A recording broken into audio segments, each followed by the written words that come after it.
Alors nous sommes aujourd'hui dimanche 27 Tevet et nous sommes arrivés donc d'Af, Kouf, Waw, Kouf, Vav de Yivamot. Premier mot, première ligne. Tano Rabanan, Halissa Mot'et Keshera. Haramim disent quand on fait une Halitza, Mot'et, une fausse Halitza, Kesher, c'est Kesher. Alors la moi dit qu'est-ce que c'est une fausse Halitza? Ezoui Halissa Mot'et, Amad Shakish. Shakish dit comme ça. Kol sheomrim lo halos ou frère hata comme ça. Imagine quelqu'un, il veut faire Iboum. Et le Bédine, il voit que ça marche pas. Et ben, peut-être que lui, c'est pas un bon, enfin, je sais pas, pour X raison.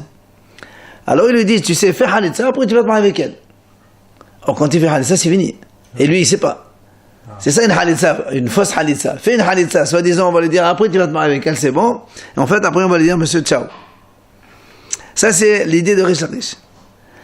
Amal et Rabbi Yohanan, il lui dit,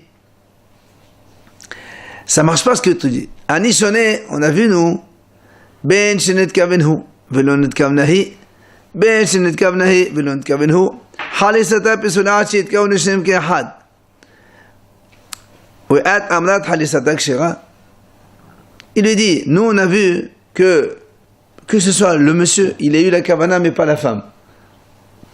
Ou la femme elle a eu la kavana mais pas le monsieur. La halitza elle n'est pas cachère. Et toi tu dis, on lui dit, fais halitza, après on va te marier avec elle. Et ça marche, c'est pas possible.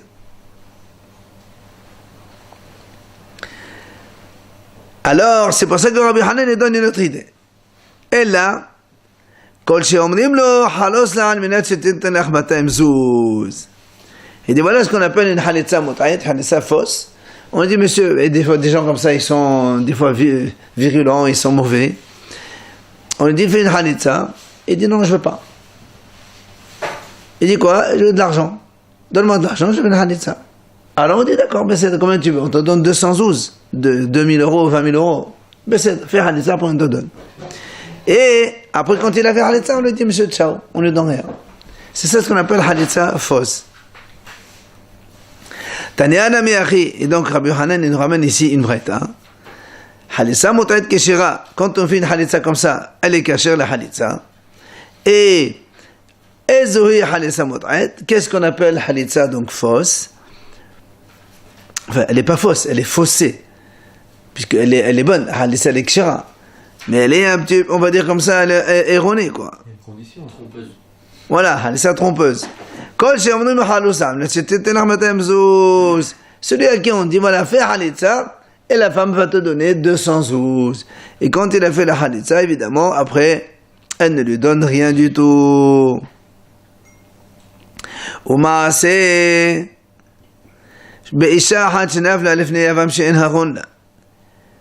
Et donc on raconte une histoire d'une femme. Elle est tombée devant Yavam qui n'est pas convenable pour elle.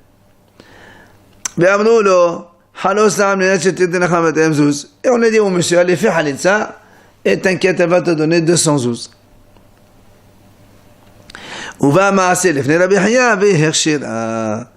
Et évidemment, cette histoire est venue devant Rabbi Haya. Il a dit c'est kasher, comme on vient de dire, non selon Rabbi Yohanan, que c'est kasher.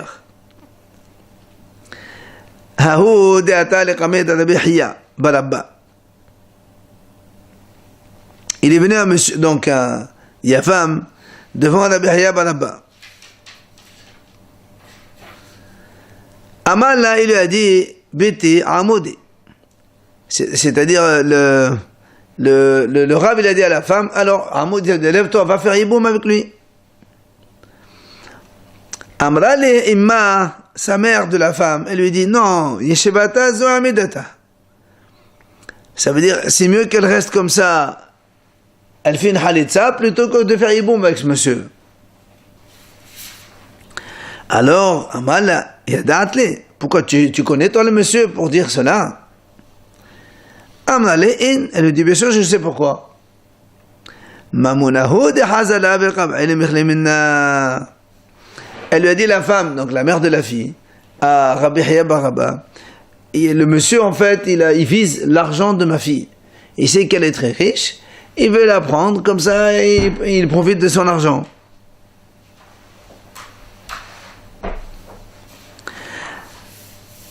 Amal, alors, évidemment, le Rabbi Yahya Balaba, il dit au monsieur, il dit à la fin, il demande à la fin d'abord, la nehalach, tu ne veux pas faire Yiboum? Amal, il dit non, je veux pas. Alors, après, il est parti voir le monsieur, Amal, les halos là. Oh frère, t'as comme ça. Il lui a dit, monsieur, allez faire Halitza, et après, tu te maries avec elle. Il voulait donc le tromper. Selon l'avis de Rish Lakish. Les batailles des Halas, là, pardon. Quand le monsieur, il a fait une Halitza, donc, à cette femme, Amala, hashta menachef selala, halusa, halisa, mi'aliyata, ki hidi tishtari li alma. Il lui dit, maintenant, écoute, tu sais, de toute façon, maintenant, elle est interdite à toi. Alors, moi, je te demande de refaire une deuxième Halitza pour que maintenant elle soit véritablement libérée, elle peut se marier avec les extérieurs. Hein? Il voulait confirmer. Non, la première, il a fait dans l'intention de l'interdire à celui-là. Après, il a dit, maintenant, puisque tu n'as rien à perdre, de toute façon, tu peux plus te marier avec elle, alors ça ne sert à rien. Libère-la, s'il te plaît. Et le fait que la femme elle refuse, on ne peut pas juste l'obliger simplement à faire la Khalitza? Pardon? On ne peut pas l'obliger à faire la Khalitza? Et comment tu vas l'obliger s'il ne veut pas venir? Comme on oblige quelqu'un à donner un guet ou Ah non, de manière comme ça? pas du tout, parce que le guet... Parce que là on arrive quand même à mentir, à faire des choses pas... Oui, mais le guet, on va voir qu'on peut, enfin, on peut le frapper jusqu'à ce qu'il dit, oui d'accord, il donne le guet. Mais Halitza, si, hein? C'est comme une sorte de guet. On va voir de toute façon, à propos de Halitza, mais on sait, on va voir ça, comme le guet d'ailleurs. Alors, la Gemara raconte une autre histoire. Bat Hamouh de Rav Papa nafla lefni yavam she'en haron la. Donc, la fille du beau-père de Rav Papa. Donc, c'est-à-dire la sœur de sa femme, quoi. Elle est tombée devant un yavam qui n'est pas bon, qui lui convient pas. Alors, Ata le Khamed Abaye, il est venu ce yavam, ce fameux yavam, devant Abaye, pour faire yiboum avec cette fille. Mais comme elle ne voulait pas, et que ça marche, ça ne convenait pas, Amal les halos là, frère, comme ça. Alors Abaye lui a dit, écoute, fais-lui une halissa, après tu te maries avec elle. Il voulait faire comme Rish Lakish. Alors Amal et la papa, lo sava la mort de Hadamar Rabbi Yohanan. Alors un papa il lui dit à Abaye, il dit comment? Tu ne fais pas comme il a dit Rabbi Yohanan, tu fais comme il a dit Rish Lakish. Alors il lui a dit à Abaye, mais qu'est-ce que je dise? Comment tu veux que je dise? Amal il lui a dit,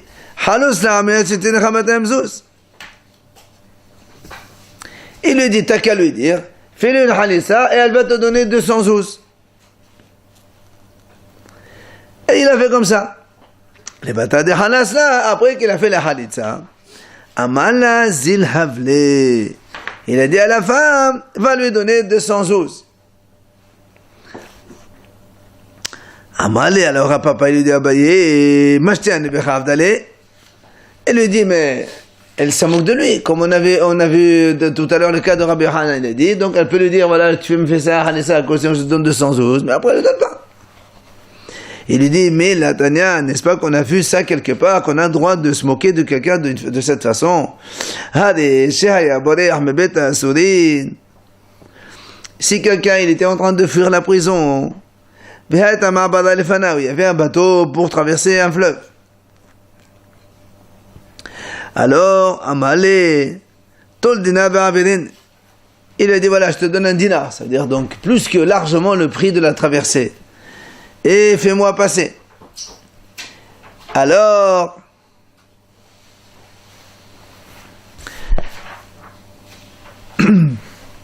la Gemara dit là-bas, En lo la secharo. À la fin, quand il a fini de le faire traverser, il lui donne pas un dinar. Il lui donne le prix, combien ça coûte, 2 euros, 3 euros, je sais pas. La traversée. Alma, Amalim Shatani Becha. Achanamim Shatani Becha. Donc tu vois bien qu'on a le droit de se moquer de quelqu'un de cette façon. Alors là aussi c'est pareil, quand la femme elle dit oui, je te donne 200 zouz, comme ça il lui fait la halitza, mais après donc, il peut pas lui donner comme on a dit ici. Alors, Amalé, Abaye lui dit à papa, Abou, Hecha, où il est ton père? Amalé Bemata. Il lui a dit, il se trouve dans la ville. Après, il lui a dit, Ve Emma Hecha, ta mère elle est où? Amalé Bemata. Il lui a dit, dans la ville. Yahibehu Ainehu Shrivan. Abaye lui a donné ses yeux sur cela, ils sont morts tous les deux. Le père et la mère de Rapapa, parce que Rapapa, il a repris à 2 fois. Il a repris 2 fois Abaye. Alors donc, c'est dur. C'est dur. Ouais. Tanora les Haramim disent Halitza mut'ayet keshera, get mut'ayet pasoul. On vient de dire maintenant, Halitza mut'ayet, on a dit, c'est kasher. C'est-à-dire, on dit au monsieur, la femme, elle te donne 212. Par exemple, 2000 euros, fais-le Halitza. Et après, quand il a fait la Halitza, on dit, monsieur, on se moque de toi, on te donne rien. Ça marche. Par contre, get mut'ayet pasoul. Si la femme, elle dit au monsieur, tu me donnes un guet à condition que je te donne 212, dans ces cas-là, elle est obligée de donner le 212, sinon le guet, il n'est pas kasher, parce que le guet, il existe sous altnaï, sous condition. Rashi nous explique,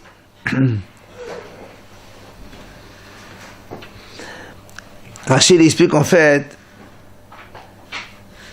pourquoi dans le guet, ça ne marche pas, le tnaï. Enfin, pourquoi dans le guet, si on fait un tnaï, on ne le respecte pas, ça ne marche pas. Et dans le halitza, ça marche. Il dit parce que tous les tnaïm, toutes les conditions, ils ont un certain nombre de principes. On ne fait pas n'importe comment une condition. Et quelle est la référence? C'est les conditions que Moshe l'a fait avec les enfants de Gad et de Réhouven. Quand les Bnei Israël, donc ils étaient vers la fin des 40 ans de désert, ils devaient rentrer en Israël. La Torah là-bas, dans Parashat Matot, Masra là-bas nous raconte que les enfants de Gad et Reuven, ils ont vu avant le Yarden. Il y avait Eretz Merah, beaucoup de pâturage. Ils ont dit à Moshe Rabbeinu, laisse-nous ici. Bon, évidemment, Moshe Rabbeinu les a un peu critiqués. Après, il leur a dit, écoutez, si vous acceptez d'aller aider vos frères dans la guerre de conquête de la terre d'Israël, après, je vous autorise donc à revenir et garder ça en tant que territoire d'héritage. Mais sinon, vous n'êtes pas autorisé. Hachamim dit, c'est comme ça qu'on fait un tnaï. Un tnaï doit être fait de cette façon. Si oui, oui, sinon, non. On verra dans Baba Batra là-bas toutes les conditions. Quoi qu'il en soit, on dit que pour être valable, le tnaï doit être fait, doit pouvoir être fait par un shaliach. Puisque là-bas, à l'époque, c'est Moshe qui a dit au Joua, voilà ce que tu vas faire à ces enfants-là. Si ils respectent les conditions, tu leur donnes la terre, sinon tu leur donnes pas. Donc, seulement quand on peut faire une condition à travers un shaliach, la condition marche. Or, pour la halitza, c'est pas possible de faire une halitza par un shaliach. C'est obligé que le monsieur lui-même et la femme elle-même, elles viennent ici. Donc c'est pour ça que le tnaï, il marche pas. C'est pour ça que quand ta femme lui dit, à condition que je te donne 212, le tnaï, il vaut nul. C'est comme si qu'elle n'a rien dit. Avec un guet, quelqu'un il peut donner un guet à un shaliach, il dit voilà, tu vas donner à sa femme. Et il lui dit voilà, je viens de la part de ton mari, voilà ton guet. Donc, comme avec un shaliach ça marche, donc les tnaïm ça marche, et donc si elle ne respecte pas les tnaïm, donc le guet il n'est pas soul. Voilà pourquoi une différence entre la halitza, que halitza sous condition, la condition elle est nulle, et le guet sous condition, le guet il est valable. C'est pour ça que si on ne respecte pas les conditions, la halitza elle est valable, mais le guet il n'est pas valable. Maintenant, la Gemara dit Halitza me'oseh pesula, get me'oseh kasher. Tu vois, si on oblige quelqu'un à faire une halitza, c'est pas valable. Mais si on oblige quelqu'un à donner un get, c'est valable. La Gemara l'explique. Hechidami. Comment ça se passe? Idamar Otseani. Si le monsieur dit oui, je veux, avec le halitza nami. Pourquoi tu dis que la halitza, quand on la force, elle n'est pas valable? S'il a dit finalement je veux, il n'y a pas de problème. Maintenant, si le monsieur dit non, je ne veux pas, alors get nami là, alors le get aussi c'est pas valable. Pourquoi tu as dit que le get forcé c'est valable et la halitza forcée elle n'est pas valable? Où tu te mets? Où tu dis que le monsieur finalement il a dit oui je veux, dans ces cas-là, dans les deux cas ça marche. Et si tu dis que dans les deux cas il a dit je ne veux pas, dans les deux cas ça marche pas. Alors pourquoi une fois oui, une fois non? Akhira, Malagma dit non, voilà comment il faut dire. Halitza mut'aet le'olam kasher. Veget mut'aet le'olam pasoul. Malagma dit voilà comment il faut dire. La halitza, une halitza trompeuse, elle est toujours cachère. Comme on a dit, la femme elle lui dit oui, je vais te donner 200 euros, après elle lui donne rien, c'est pas un problème. Get mut'aet le'olam pasoul. Un guet, par contre, ça marche pas. Quand la femme donne une condition qu'elle lui donne de l'argent et après elle lui donne pas, le guet, il est donc rétroactivement non valable. Maintenant, Halissa me'oset veget me'oset, zimnin kasher vizimnin pasoul. Quand il y a maintenant une halitza forcée ou un guet forcé, là, des fois c'est kasher, des fois c'est pasoul. Et la Gemara explique, Hade amad oseani, hade lo amad oseani. Quand il dit oui, je veux, c'est-à-dire même si on le frappe, jusqu'à ce qu'il dise oui, je veux, dans le guet, ça marche. Par contre, dans la halitza, ça ne marche pas. Et la Gemara dit, Détania, comme on l'a vu dans la Braïta, elle dit, c'est marqué dans la Torah, Yakriv Oto, à propos des korbanot, c'est marqué Yakriv Oto l'irtsono. Il va, l'homme, offrir ce korban l'irtsono, donc de façon volontaire. Alors la Gemara dit, mais la met, chez Kofin Oto, c'est-à-dire on oblige l'homme à apporter. Quand un homme il doit apporter un korban, on l'oblige à apporter un korban. Yachol be'al kolho, tamodoma l'irtsono. Alors on m'a dit comment? On l'oblige, mais la Torah dit l'irtsono. L'irtsono, ça veut dire qu'il faut qu'il l'amène volontairement. Alors qu'est-ce que ça veut dire? Ah, kesad. Kofin Oto atsiomad oseani. C'est ce qu'on a dit. On le frappe jusqu'à ce que lui-même il dit oui, je veux. Et après il l'amène. C'est un peu forcé, un peu. D'accord? La même chose on trouve dans les guettes des femmes. Aussi, on peut frapper un homme jusqu'à ce qu'il dise oui, je veux, et il donne le guet, c'est valable. Ce n'est pas le cas dans la halitza. Hein? Je ne sais pas pourquoi elle dit dans la halitza, ça ne marche pas.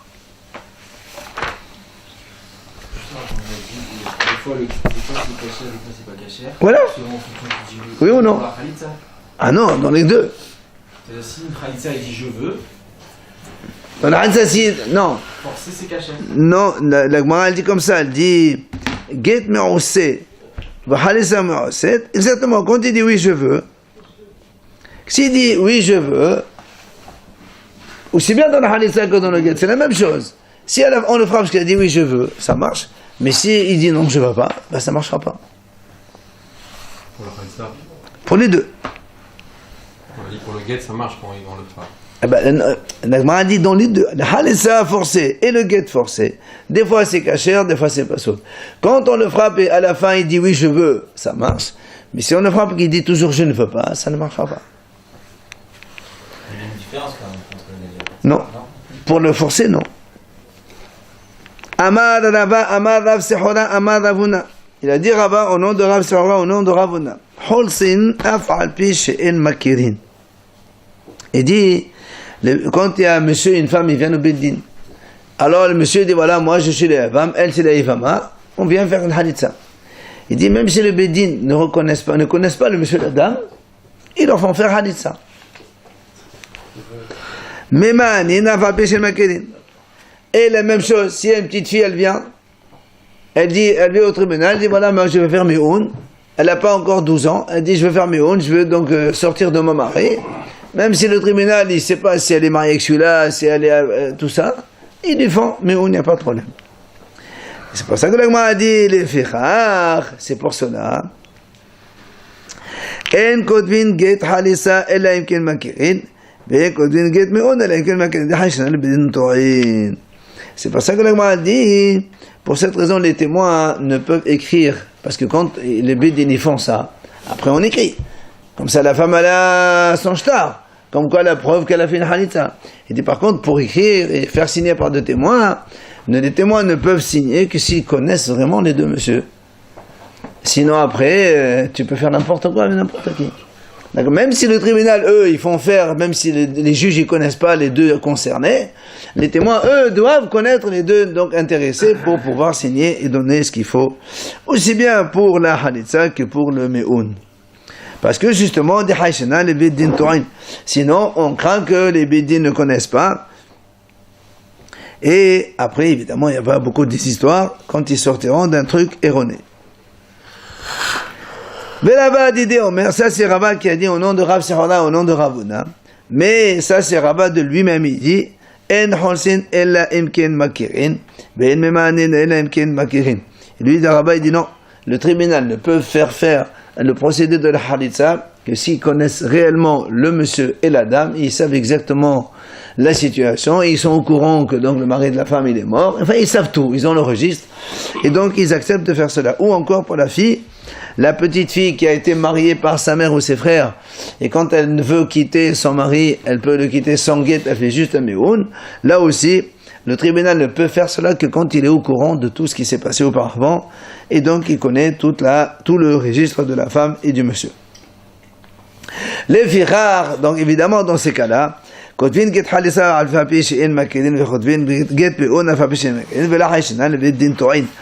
dans ces conditions, évidemment les témoins ils peuvent très bien signer un contrat même s'ils ne connaissent pas le monsieur et la madame, puisque c'est le Bedin qui le valide auparavant, et eux ils connaissent évidemment les deux intéressés. Ouais. Enfin, c'est Rava au nom de Rav Sechona, maintenant c'est Rava de lui-même. Alors, Matnitin, la Mishnah nous enseigne. Mitzvat Halitza, comment ça se passe la mitzvah de la Halitza? Alors il dit, Bahu vimto le betedin. Il vient le monsieur et la femme donc au tribunal. Vehin mashe'en lo asa horenet lo. Et le tribunal, ils vont évidemment lui donner le conseil qui lui est le mieux pour le monsieur et pour la madame. Shene'emad veqad olo zikne elo vedebedo elav. Comme on a dit, donc on a expliqué ça auparavant. Le pasuk qui dit, et les sages de sa ville, ils lui parlent, ils l'appellent, ils lui parlent. Qu'est-ce qu'il lui parle? Il lui donne un bon conseil. Si lui il est vieux, qu'elle est jeune, ou si c'est le contraire, on lui dit, monsieur, laisse tomber, c'est pas ton truc, etc. Après,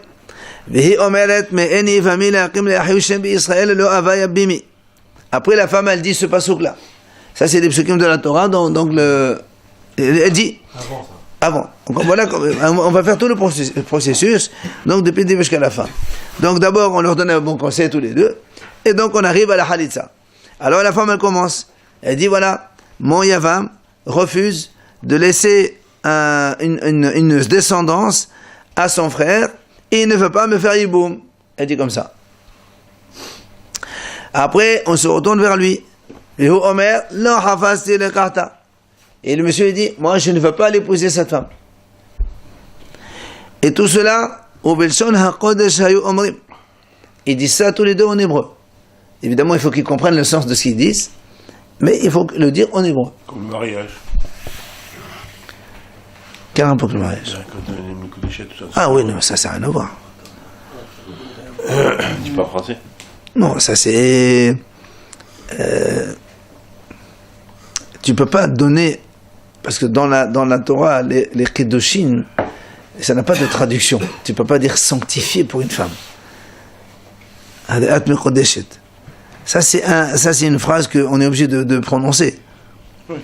Mais là c'est pas là c'est juste on va dire un peu une discussion en dehors, parce que l'essentiel c'est le halitza et comme on avait vu avant. Si elle n'a pas lu, c'est pas grave. Alors que le Kedoshim c'est indispensable. Alors, quoi qu'il en soit, donc après. Alors donc la femme elle dit la phrase, le monsieur dit la phrase, après la femme elle s'approche, donc elle vient, cette femme elle s'approche devant le monsieur, elle lui enlève donc la chaussure de son pied comme on a dit. Ensuite, après elle crache à côté et que les dayanim doivent voir cela. Et après, après la femme, quand elle a fini ça, elle dira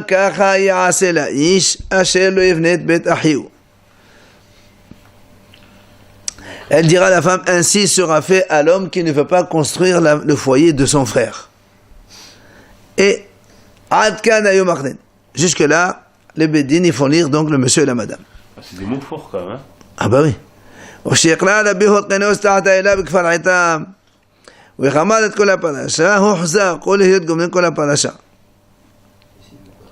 Il dit après, lorsque Rabbi Hotkanus, lui, il a fait lire toute la paracha à la femme jusqu'à C'est-à-dire, il y a 4-5 psukim qui lisent pas, comme nous, on a fait ici 2-3 phrases.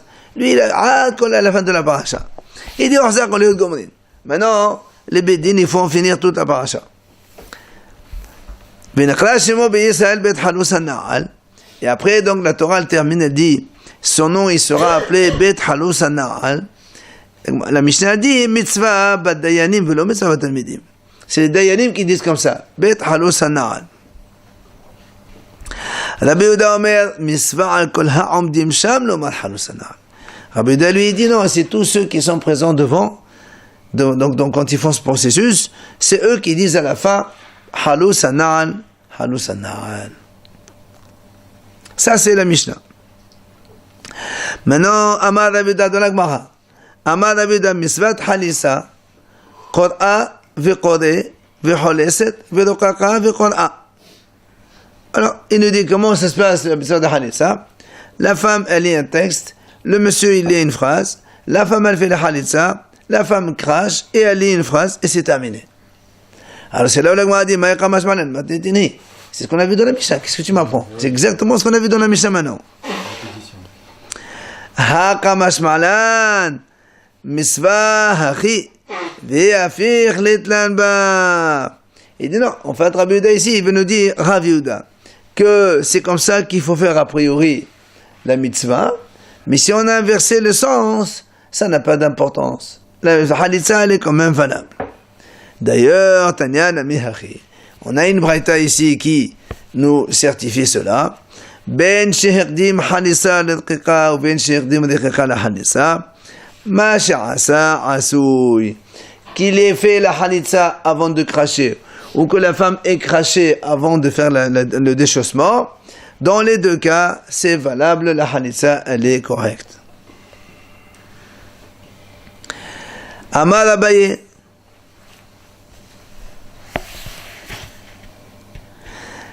Abaye dit comme ça. Haïma di maqreget halisa, lo leqre le dedah lo le hodeh ve avaya bime le hodeh. De mashma avaya bime. Elle a lo avaya bime. Abaye dit comme ça. Comme on a dit tout à l'heure, la femme elle commence à dire lo avaya bime. Il ne va pas me faire iboum. Abaye dit comme ça, compte, parce qu'il y a des femmes qui ne savent pas lire. Alors le dayan, il leur fait lire. Dis ça, dis ça, dis ça. Alors il dit, le dayan, quand tu lui fais lire, il ne peut pas le dire. Dis-lo, dis-lo. Après, dis ava, dis ava. Après, abimi, abimi. Parce que si tu dis lo, après dis ava, abimi, ça veut dire que lo, c'est à part, ava, abimi, oui, il veut me faire iboum. C'est contradictoire. Il faut dire lo, ava en même temps. Il faut que la femme elle dise lo, ava, il ne veut pas, et abimi, me faire iboum. Ah oui, parce que si tu mets le lo à part et le ava à part, ça veut dire non, et après ava, oui, il veut. Donc ça, c'est pas ce qu'on veut.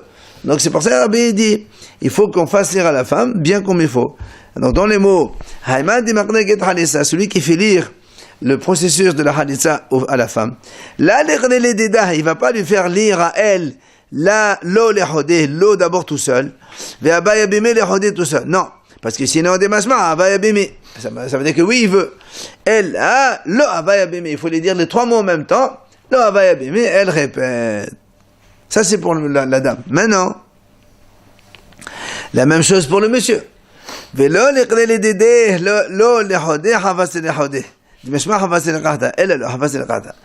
aussi, le monsieur, il lui dit, je ne veux pas l'épouser.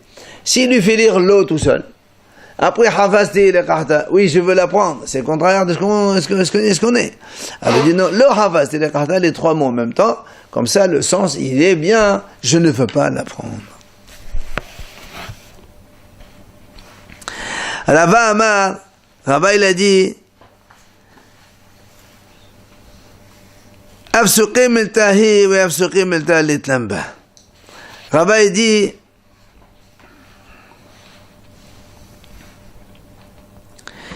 c'est la fin de la phrase, et la fin de la phrase, ce n'est pas important. Ah ben, il lui dit, ça n'a pas d'importance, même si on a interrompu en plein milieu, ce n'est pas important. Il dit parce que, comme au début, elle a commencé, elle a bien dit au début, mais on est à 20 000 refuse de faire une descendance à son frère. Donc même si après tu dis lo, Abba, Yabim, on a tous compris que s'il veut pas, ça va dire qu'il veut. Au début elle dit il veut pas, après il dit il veut. Donc c'est pas logique. Donc comme c'est la suite logique de ce qu'elle a dit au début, donc il n'y a pas de problème. Ravashi, Ashkeheli Rab Kahana di Kham Sa'id Maqdilah lo Abba Yabimi. Il dit que Ravashi, il a trouvé que Rav Kahana, il voulait faire dire à la femme lo Abba Yabimi, et la femme n'arrivait pas à répéter. C'était 3 mots trop difficiles pour elle. Amal lo Saba le mot de Rava. Il a dit, mais tu ne sais pas ce qu'il a dit, Rava il a dit, il n'y a pas de problème, file-le tout seul, il y avait tout seul, il n'y a pas de problème.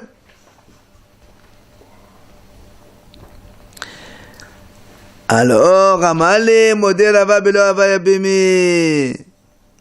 Il lui a répondu, Ravashi lui a dit non.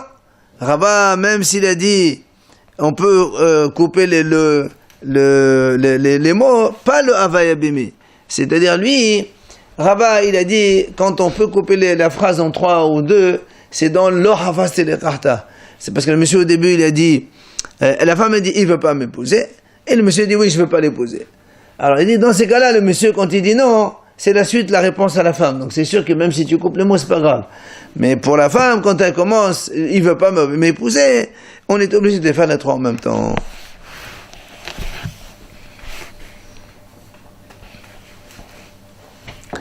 Amar Abaye, il a dit Abaye, Hayman de Khatav Gita de Halisata, celui qui écrit le get de Halissa, quand on donne l'attestation à la femme comme quoi elle a fait la Halissa et que maintenant elle est libre, elle peut se marier. Voilà comment il faut qu'il écrive. Il doit écrire أقلنوها لددام من مئني فميعاد فيبيمي ويقلنوه لددام من وعاد لقحته ويقلنوها لددام من كخرات حلس النعال. Ça veut dire, donc, il dit, c'est tout ce qu'on a dit, nous, dans la Mishnah, là-bas, c'est marqué. Il dit, voilà, on a fait lire à la femme tel pasouk, après on a fait lire au monsieur tel pasouk, après on a fait lire à la femme tel pasouk. Tout ce qu'on fait, il écrit exactement ce qu'on a écrit, ce qu'on a dit.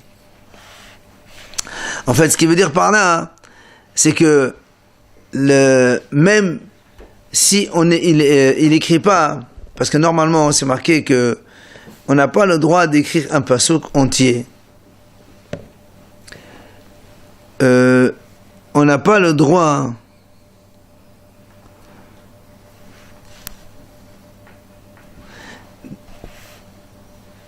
voilà, c'est ça, on n'a pas le droit d'écrire la Khadi, on n'a pas le droit d'écrire 4 mots sans sur toutes, c'est-à-dire si on ne fait pas de alignement. Quand dans la mezouza, vous voyez les mezuzot, il y a un alignement, les tefilines aussi l'alignement, donc on fait un alignement avec du fer. Comme ça, quand on écrit, on suit la ligne, on ne fait pas n'importe quoi. Mais dans le truc de la Halitza, il n'y a pas. C'est pour ça qu'il dit, il ne faut pas qu'il écrive tous les psukim en entier, parce qu'on n'a pas le droit. Alors il écrit des morceaux de phrases. Le Abba Yabimi, le Hafiz Rada, d'accord. Et là aussi, il ne dit pas tout le passage. Il dit non, on a fait lire depuis Me'enifami, il n'y a que 2 mots, jusqu'à le Abba Yabimi, 3 mots, ça c'est mota. 4, non, on n'a pas le droit. Alors, il m'a dit, Mozotra lui, mais certes, on n'a pas d'argent. Mozotra lui dit, on n'a qu'à faire l'alignement dans le guet, dans le Halitza donc, et tu écris tous les versets que tu veux, c'est où, et c'était tranquille. Alors, Matrib là, Mozbadidi, Behal, on est allé Katev. Il dit, pourtant, on n'a pas le droit d'écrire, on n'a pas le droit d'écrire des psukim comme ça. Hein. Pourquoi? Parce que Hachamim disent on n'a pas le droit de prendre un pasuk dans la Torah et on l'écrit seul dans une feuille. On prend toute une paracha, on ne peut pas écrire un morceau comme ça. Comment toi tu as dit on peut écrire tout? Alors, l'Agma a dit quand même qu'il va dire des morzotra. Ça fait rien. Alors, elle est comme morzotra quand même. C'est-à-dire on peut mettre sa tête et on écrit la paracha de la Halitza. Amar Abaye, il dit Abaye. رقق بقلته الروح لا عسى بلو كلوم ما يتعمى ويقع بفناه بعنان. Il dit comme ça, si la femme elle a craché, mais le crachat il a été disons emporté par le vent, il n'est pas tombé devant le monsieur, Dans ces cas-là, ce n'est pas valable, parce que la Torah dit V'yalqa befanao. Il faut que le monsieur y voit devant lui, elle crache. Hilkar, c'est pour ça qu'il dit Hu aroch v'hi gutzak, latat haruach, eka befanao. Hi aruka v'hu gos ba'anan, ad matele hadeh pi be'adonazil. Il dit comme ça, si le monsieur il est grand, et la femme elle est petite de taille, quand elle crache, même si le vent il l'emporte, ça passe devant le monsieur, puisque lui il est grand, donc ça passe devant lui, alors ça marche. Non, ça veut dire qu'elle crache devant lui, mais si le vent il l'emporte, et qu'il est, comme par exemple, il prend le deuxième cas, si la femme elle est grande, lui il est petit, elle crache, le vent il l'emporte, c'est pas passé devant lui, il faut que ce soit devant lui, c'est pour ça qu'il dit. Donc, quand il est grand lui, et elle est petite, ça marche pas. Mais c'est quand elle est grande et il est petit, bon ça marche. Lui, il est assis quand tu lui fais la règle. Oui, le monsieur il est assis. Il est assis. Bah oui, et comment tu enlèves les chaussures? Nous on a dit, vous ne rappelez pas, on a vu les Ahmed Ben Yosef. On a dit même monter, Même. allongé. Ah, carrément. Mais non, c'est pas ce qu'ils font, d'habitude il est assis. Amar Rava, il a dit Rava. Akhla tuma velakta. Akhla gidgishta velakta lo asa velo klum. Ma etama v'yalqa me'asma ba'nan v'lekam. Il dit, si, Rava il a dit comme ça, si la femme elle a mangé de l'ail, ou bien elle a mangé gidgishta, une sorte de terre, une sorte d'argile, et elle a craché, eh bien, ce n'est pas valable. Pourquoi? Parce que la Torah dit, elle crache, elle doit cracher de elle-même. Pas elle mange quelque chose qui l'a fait cracher. Parce que le l'ail, il fait cracher, il fait saliver. Et la terre, je sais pas, je sais pas ce que c'est, une terre spéciale, elle fait saliver. Or, c'est pas valable, il faut que la femme, elle crache de elle-même. Ben, Rava, il a dit Rava encore, il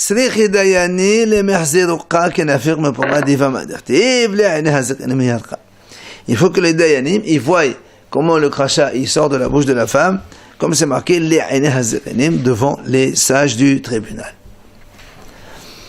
Après, on a dit donc, il sera appelé en Israël Bet Halusana'al. On a dit mitzvah badayanim velo batalmidim dans la Mishnah. Tania Amar Rabbi Yehuda, Rabbi Yehuda il a dit comme ça, Pa'am achat ayenu yeshvim lefnei Rabbi Tarfon. Une fois on était devant Rabbi Tarfon. Uvata Yivama la halutz. Et elle est venue une femme Yivama pour faire la halitza. Et à la fin de la halitza, Amalanu, il nous a dit, Rabbi Tarfon, Anu kolechem, halus anal, halus anal, halus anal. Répétez vous tous, ceux qui étaient assis là-bas, donc les Talmidim, dites halus anal, halus anal, halus anal, 3 fois. C'est ce qu'il a dit dans la Mishnah. C'est ce qu'il a dit. On a vu dans la Mishnah, ici même. Rabbi Yehuda dit, c'est les omdim, les assistants qui sont là-bas, qui assistent à cela, ils doivent dire halot sana'al. Allez, on passe à la nouvelle Mishnah. Bet Shammai Omrim, page Kuf Zayin. Bet Shammai Omrim, en mema'anin ella arusot. Ou Bet Hillel Omrim arusot unsuot. Bet Shammai disent, on ne peut faire mi'oun. Vous vous rappelez, on a dit mi'oun encore une fois, c'est quand une petite fille qui n'a pas encore l'âge de 12 ans, elle a été mariée par sa mère ou ses frères. Parce que si la petite, elle est mariée par son père, quel que soit son âge, le mariage il est valable selon la Torah et le mari doit lui donner un guet, quoi qu'il arrive. Mais là, comme le père il est niftar, et c'est la mère de cette fille ou les frères qui l'ont mariée quand elle est petite, elle a le droit de dire je ne veux pas quand elle aura avant donc 12 ans, et elle sort sans guet. Bet Shammai ils disent non, on ne peut faire mi'oun que s'il y a eu kiddushin seulement. Seulement le monsieur le dit à la Tmiqodesh était à 11 ans et demi, alors elle peut sortir. Mais si elle est déjà mariée, il y a eu mariage, il n'y a pas de mi'oun possible. Alors que Bet Hillel omrim adusot unsuot. Bet Hillel disent non monsieur, même si la petite elle est mariée réellement, eh bien elle pourrait sortir si elle le veut avant l'âge de 12 ans, comme un vrai mi'oun que on fait. Bet Shammai omrim beva'al velo beyavam ou Bet Hillel omrim beva'al ou v'yavam. La Mishnah dit que ce mi'oun là, il ne peut être fait qu'avec un mari, pas avec un yavam. C'est-à-dire, une fille, imaginons qu'elle avait 11 ans et demi. Elle s'est mariée, son mari il est mort. Donc elle doit faire Yiboum. Elle peut aussi, Beth Shammai ils disent, il n'y a pas de possibilité de faire Mi'oun avec un Yavam. Elle fait ou Yiboum Halissa quand elle sera grande, mais pas de possibilité de Mi'oun. Alors que Beth Hillel ils disent non. Pourquoi? Elle peut aussi dire au Yavam, je veux pas de toi, ciao. Et elle sort sans rien. Beth Shammai omrim befanav, ou Beth Hillel omrim befanav ou shelo befanav. Beth Shammai ils disent, quand la fille elle fait Mi'oun, elle est obligée de faire ça devant lui, devant le monsieur. Elle va au Bédine avec le monsieur, et le monsieur doit être présent. Beth Hillel ils disent non, befanav ou shelo befanav. Elle peut aller toute seule au Bédine, dire monsieur voilà, je ne veux pas ce monsieur, je sors, ciao, je ne veux pas de lui. Beth Shammai omrim bevet din, ou Beth Hillel omrim bevet din, mais shelo bevet din. Beth Shammai disent, le mi'oun, le refus doit être fait obligatoirement dans un Bédine, c'est-à-dire dans des dayanim qui sont smuchim, c'est-à-dire donc diplômés, alors que Beth Hillel ils disent non, il se fait qu'il y ait 3 monsieur, ça fait office de Bédine. Donc elle, devant 3, elle fait ça, elle dit voilà, je ne veux pas de ce monsieur, ça s'appelle mi'oun, et il est valable selon Beth Hillel. Amru lahem Beth Hillel el Beth Shammai, ממאנת והיא קטנה אפילו 4 ו5 פעמים. Une fille, elle peut faire Mi'oun tant qu'elle est petite, même 4-5 fois. Ça veut dire, elle s'est mariée à 11 ans. 2 mois plus tard, elle dit, je veux pas de ce monsieur. Elle se marie avec un autre. 2 mois plus tard, elle dit, je veux pas de ce monsieur. Encore un autre. Avant l'âge de 12 ans, tant qu'elle est petite, elle peut dire, donc, Mi'oun, elle s'en va. Est-ce qu'elle peut se marier avec un Kohen après? Bien sûr, elle n'est pas divorcée. Amrou lahem Beth Shammai, en benot esel hefker. Beth Shammai, ils disent à Beth Hillel, jamais de la vie. Qu'est-ce que c'est? Tu crois que les filles d'Israël, c'est comme ça, abandonnées, c'est laissé? Et là, pas comme ça. Mais ma Enet, elle fait Mi'oun une fois. Et après, au même tenet ad shetardil.